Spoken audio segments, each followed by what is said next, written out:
There we go. Figured it out. It's been a while. Getting the Zoom settings right. Time for some Blazers talk. It might have nothing to do with my team. It might. I thought I'd just talk a bit of NSL, talk state of the Blazers, talk the trade deadline, talk a little bit of All Star.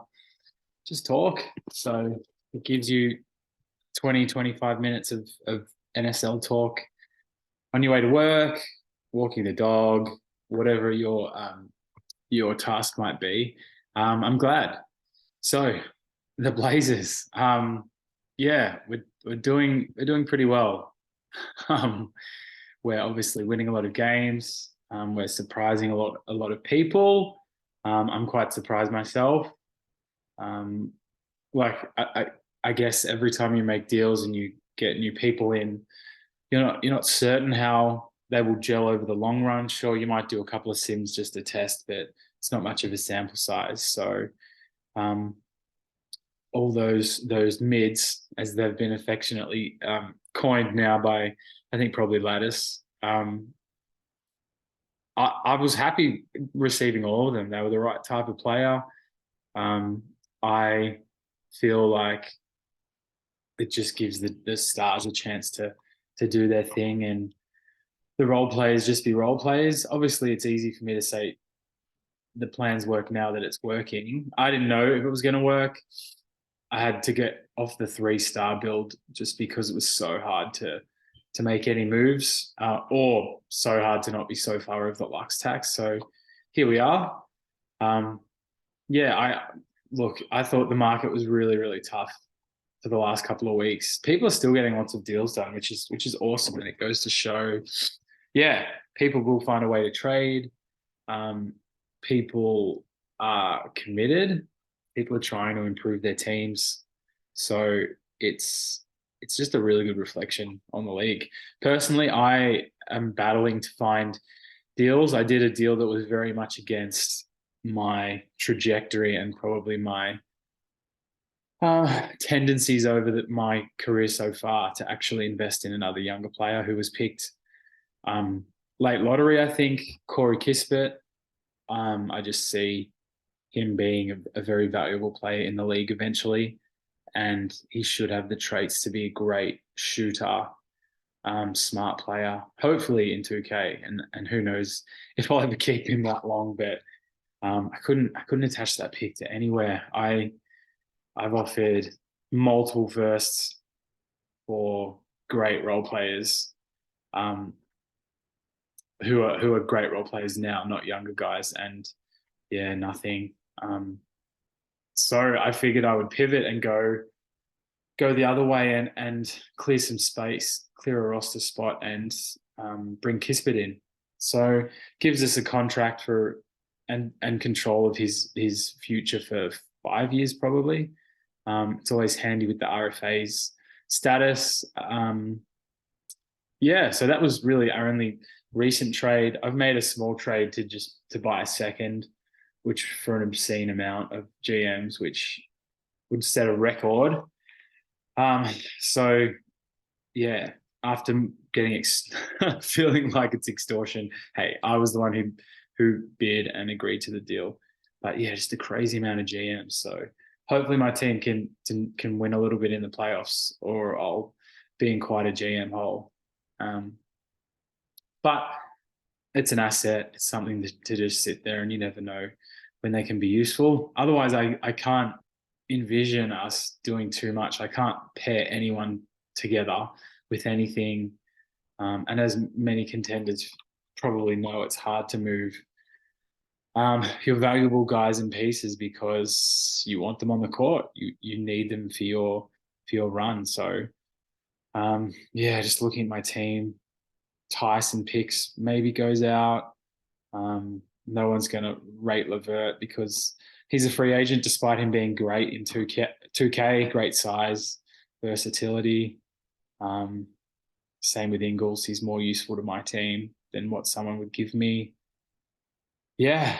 So team wise, I don't see us changing too much, but you'll probably just think that's propaganda. It'd be nice if someone came to me with a deal for one of those pieces, and I'd probably happily oblige. But yeah, it's tough. People can't pair a lot of their players together either.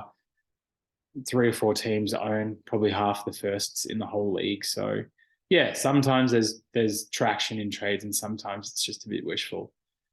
Um, Speaking of trades, yeah, there's some really, really great teams forming. The Wizards, if you don't know now, you will soon. The Wizards look terrific.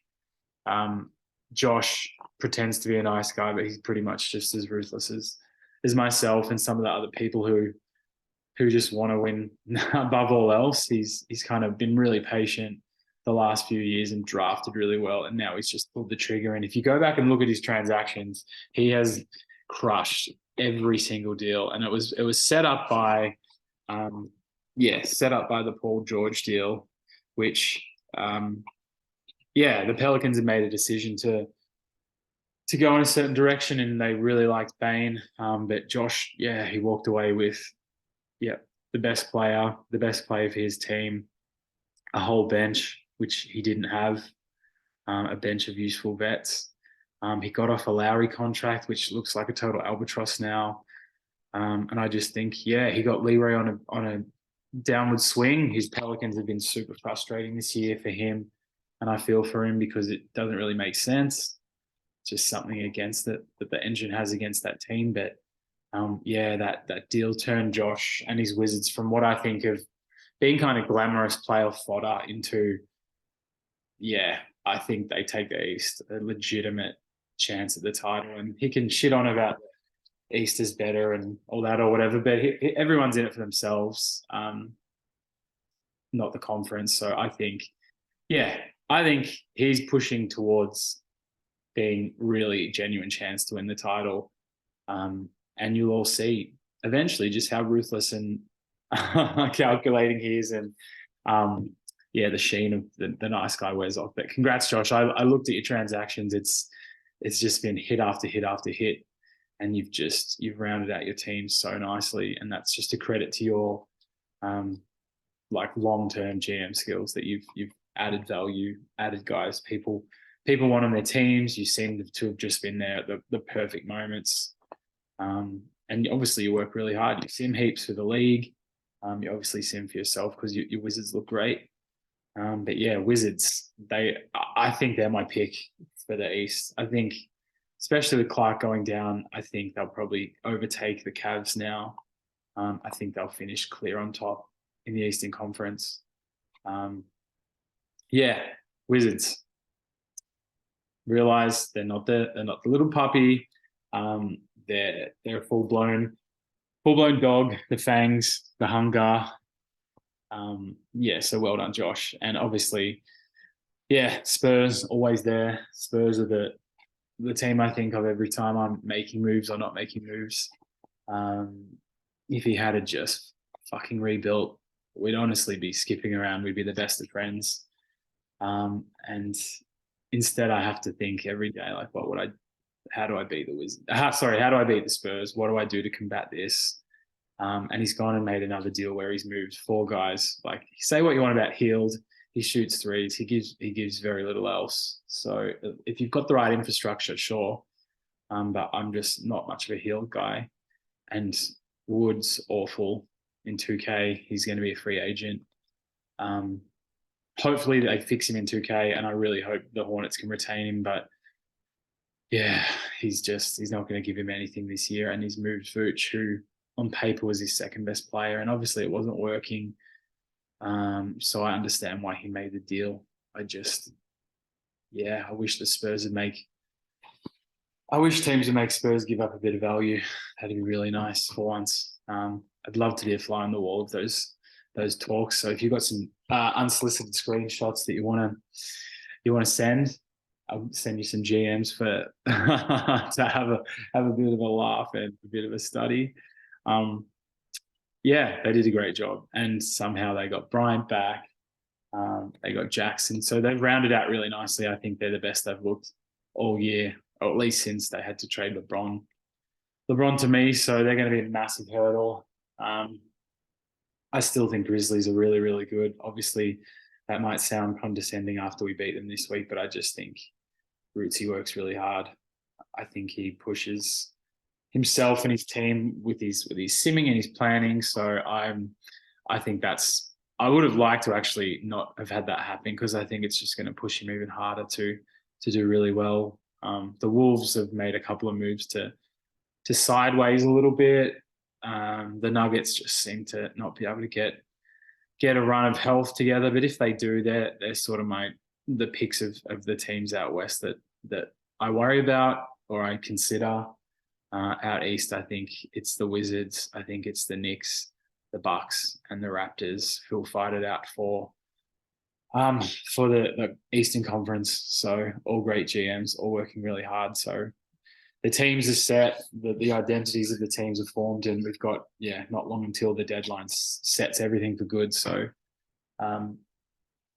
it's about figuring out what you've got and maximizing it. So that's the trade front. I don't know what kind of deadline we'll see. Maybe a few little swaps, but I think if I'm the Warriors, I'm waiting till the off season. Wait till everyone's got all their pieces to move. Same with the Hawks. I just think you haven't won full strength, so you haven't been winning games with all your guys. So there's no downside to holding Siakam, holding Lillard that little bit longer, and getting more potential buyers in the off season. But that's just me. They're going to lose plenty of games anyway, I think. And you've got the same teams who are really down the bottom trying to lose games, just spamming the trade block with their 3 or 4 vets that they don't want. I don't think anyone will buy it if they haven't already, because they're on a little bit of they're on decent sized salary, so it's hard for teams to cobble multiple guys together. But trading. Look, on the whole, like a lot more trading action than I thought would happen with these restrictions. I'm really glad they didn't bring in the injured great player trade ban. So I think this was a great pivot, and the admins have been validated in bringing it in. I think it's been good for the league. So well done. So just Blazers talk. We've got Durant coming back in after 5 weeks out, and we've got LeBron going out for probably 5 weeks, so at least 5 weeks, hopefully less, but I'm expecting most of the remaining games of the season he misses. Just need the Lakers to hang around in real life. We'll see. I had to make that deal, so I've been better this year not being as emotionally regretful about things. I think no matter what I say, I still always get some regret, but I had to make that deal. So a couple of twilight LeBron years along with KD was worth the risk. And if I go down to Spurs or Wizards or Knicks or whoever it is, then those guys, if my team's full strength, have well and truly deserved it. And there'll be no bitterness. I'll be celebrating their hard work and achievement. So obviously we've been on a pretty good run. We've had to use different lineups every single week, but that size and versatility has come in really handy.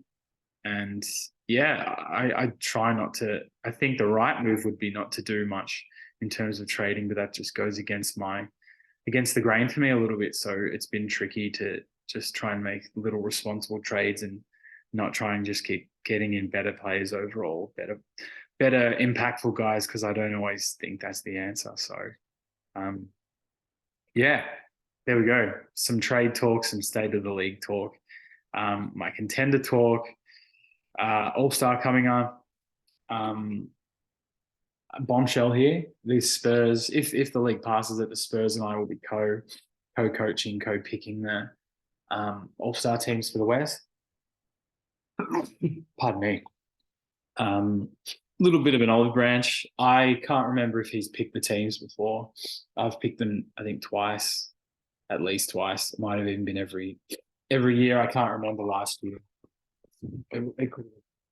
So, I thought it was a nice bit of recognition for how much I hate the guy as a manager and as a rival. His team's fantastic, and he's Yeah, he's as committed to the league as anyone, and he's just a couple of games shy of Portland. So I thought it was a nice bit of recognition that the sort of the co big dogs of the West, and obviously the title winners so far in our young history. So if the admin improve, there'll be co captains or co coaches for the Western Conference All Star team. So that'll be fun. Hopefully the All Star weekend goes really well. It's a nice celebration of some of our players. As long as the admins don't have too much extra workload, I'm a fan of the weekend. Otherwise, I think it's nice to just have the recognition. I think the game's a bit cheesy as it is in real life. I love the dunk contest and the 3-point shooting contest in theory. Yeah, if people love it, great. If not, you get a week off to kind of decompress or talk to your families again. So yeah, the state. That's where the Blazers are. I think the trading that we do will be quite minimal, and it's up to us to figure out how to maximize our team. I think the Spurs will be much better, so I'll have to figure out what they look like, and the Memphis Grizzlies I think will be in the lab, really pushing to get the most out of their teams as well. Activity on Discord's great. The new GM seemed great. It's a steep learning curve, but they've already contributed a lot to discussions and responding, and it's great. We had some experienced GMs go out, but it feels like there's more enthusiasm and exuberance than they brought to the table. And thank you so much to Daz and Dill and all the admins who've kind of have worked really hard to upskill in terms of the coding and making the patches and the troubleshooting and everything. We obviously wouldn't have a league without you guys. So thank you very much for that. Yeah, just stay healthy, Blazers. That's all I really ask. I will try and get some premium articles out soon. Just, I don't know, analyzing trades, analyzing teams, not trying to bring anybody down, but I just love the analytical side of this game. You can analyze the video game, you can analyze the people, you can analyze the deals, the evaluations of what's worth it and what's not. Just fascinating, and that's why I think this is such a great hobby. We've got a community of people who are like-minded, and even though we don't physically see each other, and that's a bit of a reflection of society now with tech so integrated into our lives, but it's a fantastic hobby. I think it's a great brain exercise. I think it builds passion. I just love it. So I hope it's around for a long, long time. So yeah, Portland, we've got a pretty difficult run home compared to our last 6 weeks or so. Obviously, Hell Week passed, and it wasn't really hell for us. It was hell for the other teams, but that was unexpected. LeBron and role players is going to be decent, but I didn't anticipate how great the chemistry would look with all my middies. So yeah, the final push for the playoffs, or the tanking, the building for some teams, the contention for other teams, and those teams in the middle get a few more weeks to figure out which way to lean for the remaining weeks. But I hope everybody's well. Go NSL. All the best for your teams. If you want to talk life, trades, whatever, happy to. So just hit me up. Have a great one. See ya.